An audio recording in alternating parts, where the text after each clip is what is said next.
हमारे prime minister Narendra Modi ये बहुत इलेक्शन जीतते हैं, कुछ आदत सी है नहीं इलेक्शन जीतने की, पर ऐसी क्या बात है जो इतने इलेक्शन जीत रहे हैं? भक्त कहते हैं कि ये उनका करिश्मा है। हेटर्स को वैसे तो कुछ समझ ही नहीं आया आज तक कि वो क्यों इलेक्शन जीत रहे हैं, पर वो भी अपनी एक थ्योरी बताते हैं कि ये हिंदू मुस्लिम डिवाइड करते हैं, इस वजह से जीत रहे हैं।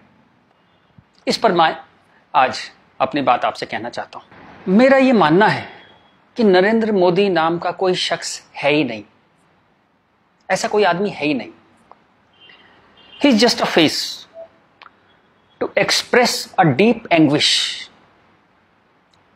इस देश के अंदर, इस देश के सबकॉन्शियस में कुछ बहुत गहरे जख्म है, कुछ बहुत दर्द है, कुछ बिट्रेल है, कुछ धोखे हैं।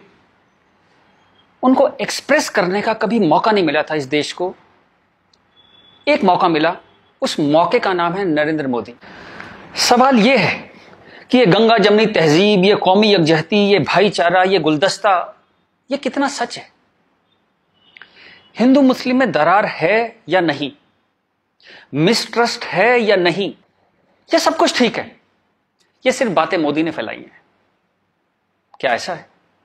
आज हम इसको टेस्ट करेंगे, इस सवाल को आज हम टेस्ट करेंगे। क्या आपको मालूम है सन 1800 से इस देश में हिंदू मुस्लिम दंगे हो रहे हैं? 1926 में पूरे देश में दंगे हुए थे। क्या यूपी, लाहौर, मुंबई, तमिलनाडु, कोलकाता, सब जगह अलग अलग वक्तों में दंगे होते रहे हैं। तो ये जो एक गंगा जमनी तहजीब है, ये कहां है? अगर इतने दंगे होते रहे, 100 साल से दंगे हो रहे हैं, तो कहां है ये गंगा जमनी तहजीब? चलिए एक और तरह से देखते हैं। आजादी का आंदोलन चला, गांधी जी हमारे लीडर थे, हम सब उन्हें प्यार करते हैं, बहुत आदर करते हैं, कोई इसमें डाउट ही नहीं है। अंबेडकर से गांधी जी का एक बार टकराव हुआ, तो गांधी जी ने आमरण अनशन कर दिया अंबेडकर के घर के सामने। ये बात है 1932 की। आखिर में अंबेडकर को झुकना पड़ा, पूना पैक्ट हुआ, और अंबेडकर ने एक बात कही जो बहुत प्यारी है, जो मैं गैलीलियो की बात, टक्कर की बात मानता हूं, नेवरदलेस इट मूव्स, उस टक्कर की बात मैं मानता हूं। अंबेडकर ने कहा बात तो मेरी सही है, लेकिन इस वक्त आपकी जान चली जाए ये ठीक नहीं है, क्योंकि अभी देश को आपकी जरूरत है आजादी के लिए, तो मैं अपनी मांग वापस लेता हूं। हालांकि बात तो मेरी सही है। कितनी प्यारी बात थी। उस आमरण अनशन से अंबेडकर को झुकना पड़ा। 1939 कांग्रेस का अधिवेशन तिरुचुली, सुभाष चंद्र बोस जीत गए थे कांग्रेस अध्यक्ष के लिए, सीतारामैया हार गए थे। लेकिन गांधी जी ने कहा कि नहीं, बोस नहीं बनेंगे, वरना मैं छोड़ दूंगा कांग्रेस, ये वो, बहुत कुछ टेंट्रम थ्रो किया। तो सुभाष चंद्र बोस ने त्याग पत्र दिया। यहां भी गांधी जी की जिद आगे आई।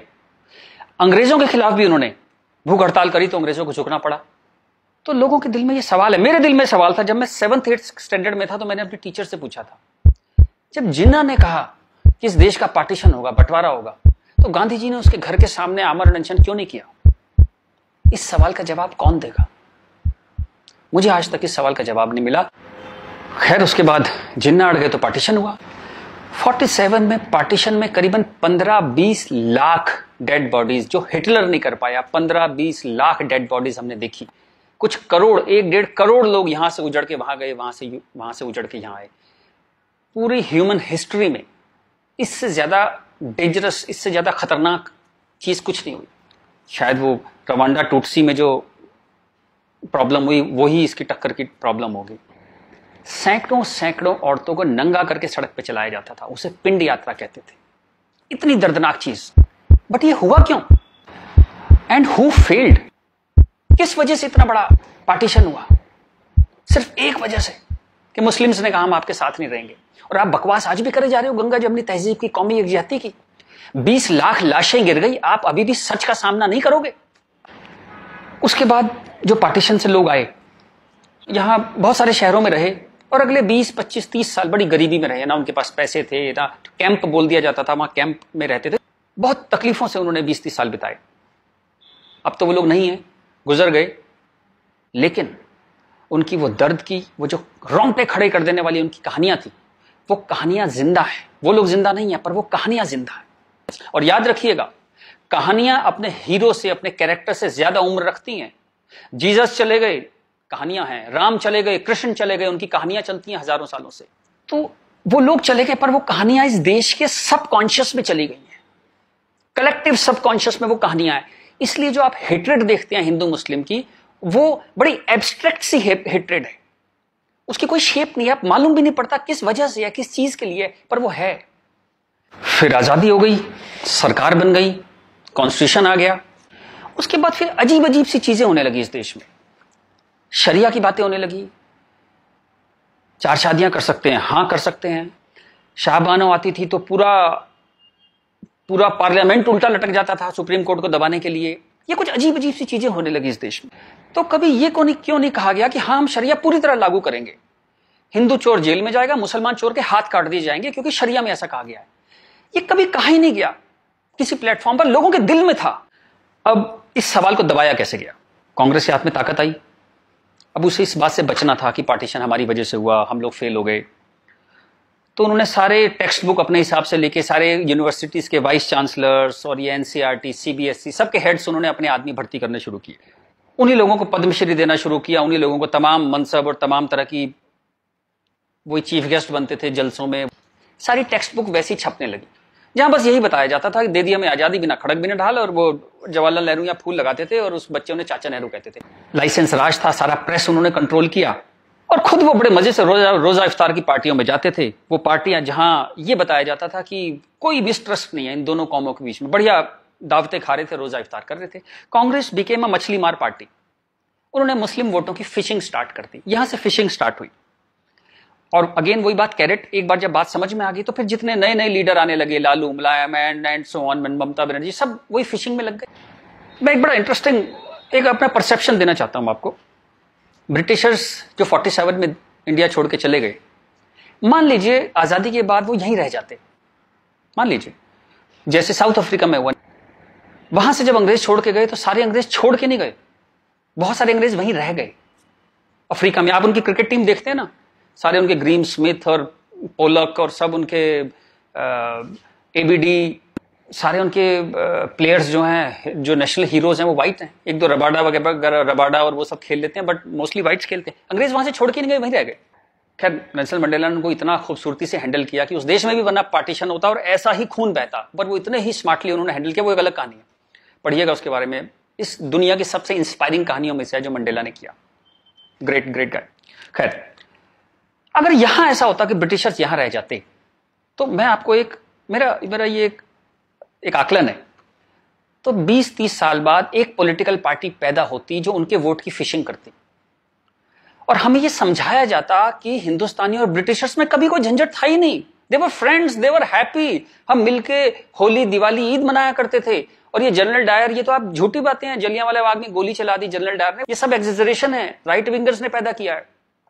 अगर अंग्रेजों के भी वोट यहां पे होते तो ये झूठ चलता रहा और Hindus got sick of it. पर कहने का कोई रास्ता नहीं था, कोई आउटलेट नहीं था इस बात को कहने का, कोई ऐसा चेहरा नहीं था वो जिसके साथ वो बात कहते कि वो एम्पैथी से हमारी बात सुनेगा।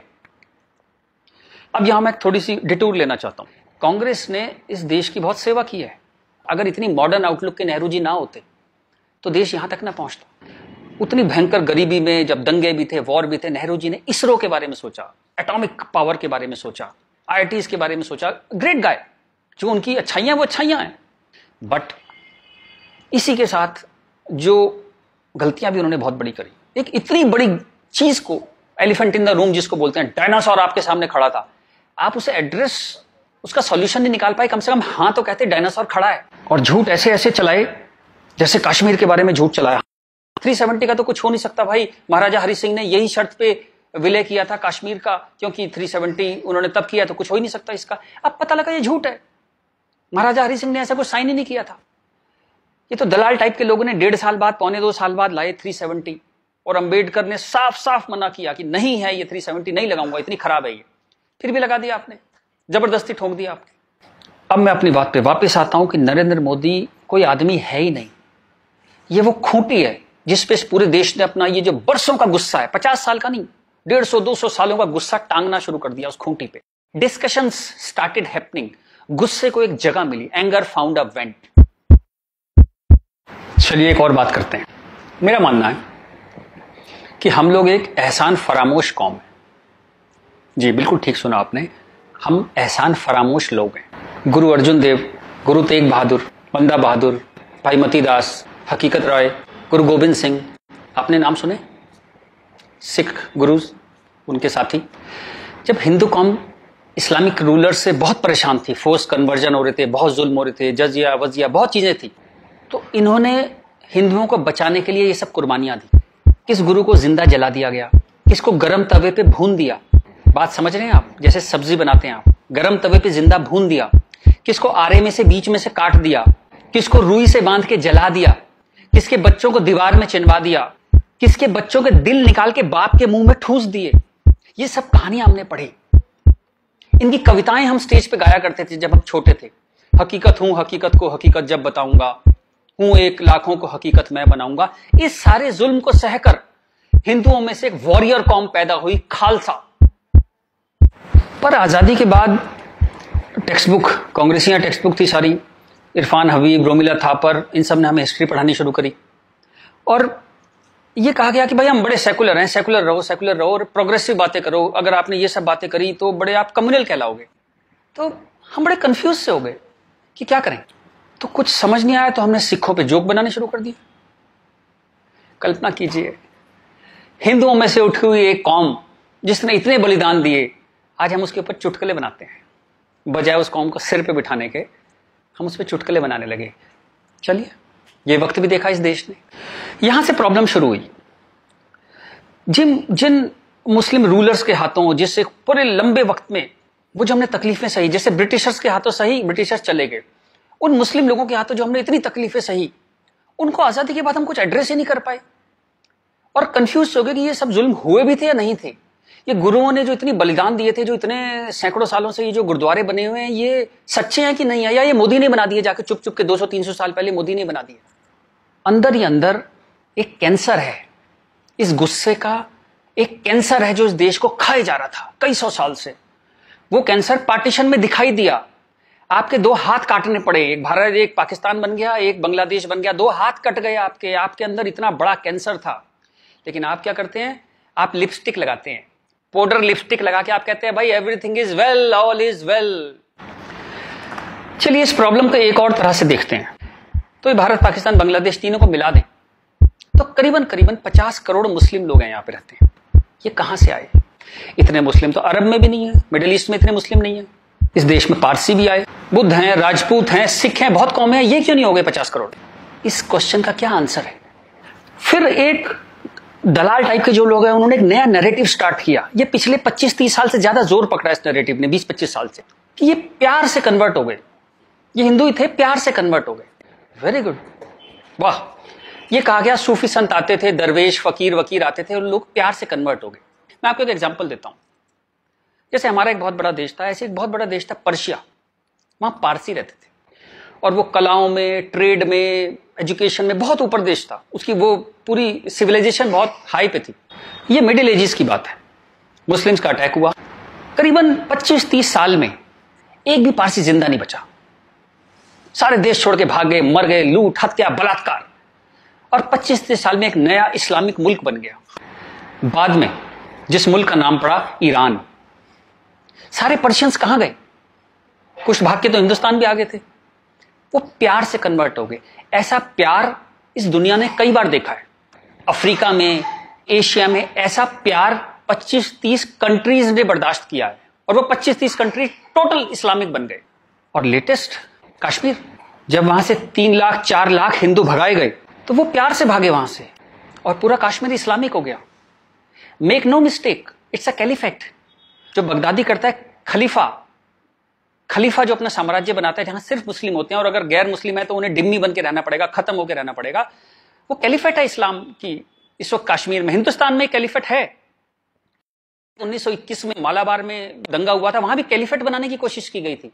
कुछ 50,000 या 1 लाख हिंदुओं को बाहर निकाल दिया था वहां से, फोर्स्ड कन्वर्जन किया था, तो तब नहीं बना पाए। लेकिन आज कश्मीर में कैलिफेट है, ध्यान रखिएगा। ये आपकी गुलदस्ता और कश्मीरियत, जमहूरियत, इंसानियत सबके बीच में एक कैलिफेट बन गई। लेकिन आप कहते हैं कुछ हुआ ही नहीं है। और जब ये 3-4 लाख हिंदू वहां से भगाए गए 1 महीने के अंदर, तब कॉन्स्टिट्यूशन सो रहा था, इंटेलेक्चुअल सेमिनार कर रहे थे, गंगा जमनी तहजीब पे सेमिनार कर रहे थे और इस तरह की तमाम रोजा इफ्तार की दावतें चल रही थी। Happy, everybody was happy. और जो पूरी तरह इस्लामिक नहीं बना, उसके टुकड़े हुए, जैसे हिंदुस्तान के टुकड़े हुए, सूडान के टुकड़े हुए और आपकी और हमारी जिंदगी में, हमारे लाइफ टाइम में स्वीडन का टुकड़े होंगे। आज से 15-20 साल के अंदर स्वीडन टूट जाएगा। ये एक प्रोसेस है जो पूरी दुनिया में चल रहा है। आप या तो बहुत भोले हैं, देखते ही नहीं, या आप इतने मूर्ख हैं कि दुनिया में क्या हो रहा है आपने कभी देखा ही नहीं, या आप झूठे हैं, या आप दलाल हैं। अगर आप इस पूरे प्रोसेस को मना करते हैं कि नहीं नहीं ऐसा कुछ नहीं था, यहां तो बड़ी गंगा जमनी तहजीब थी, आप इन सब में से एक हैं, या हो सकता है सब कुछ हो। चलिए मैं आपके साथ एक एक्सरसाइज करता हूं।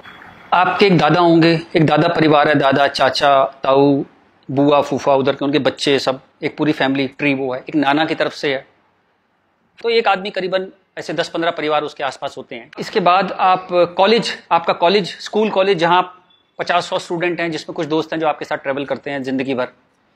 फिर आपका मोहल्ला, आपकी कॉलोनी, वहां भी आप 10-20 परिवारों को जानते हैं। यूं कहें एक आदमी मोटा मोटा 700-800 1000 लोगों की खबर उसको होती है, डायरेक्ट खबर, चाहे मिले ना कि कोई बहुत दूर रहता है, लेकिन हाँ पता लगता है उसकी शादी हो गई, उसके बच्चा हो गया, डेथ हो गई, कुछ बहुत अच्छा हो गया, बहुत बुरा हो गया, खबर आ जाती है कहीं ना कहीं से। अब मैं आपसे एक्सरसाइज करता हूं, पिछले 20, 30, 50 साल में ये इन 1000 लोगों में से कितने लोग मुस्लिम बने, कितने लोग कन्वर्ट हुए? आंसर मिलेगा 0। क्या हुआ?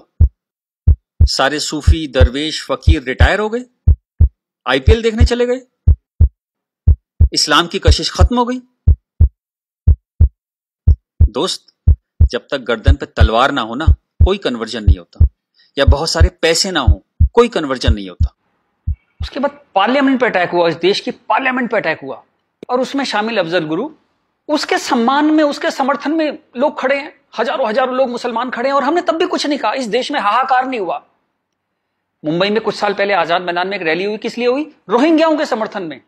आपका क्या लेने देना है रोहिंग्याओं के समर्थन में? और रैली के आखिर में क्या हुआ? जो शहीदों के लिए स्मारक बना है, फौजियों के लिए, शहीदों के लिए जो स्मारक बना है, उसको जूते मार मार के तोड़ दिया। इतनी नफरत आपके मन में इस देश के लिए, और कोई कुछ कहता ही नहीं, कोई कुछ कह ही नहीं पा रहा था। ये चल रहा था इस देश में।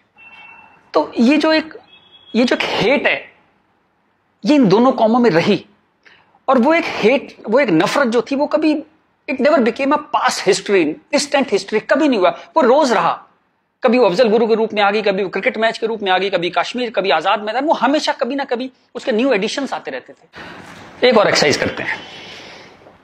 आप मोटरसाइकिल चलाते हैं, कार चलाते हैं, साइकिल, स्कूटर कुछ चलाते होंगे।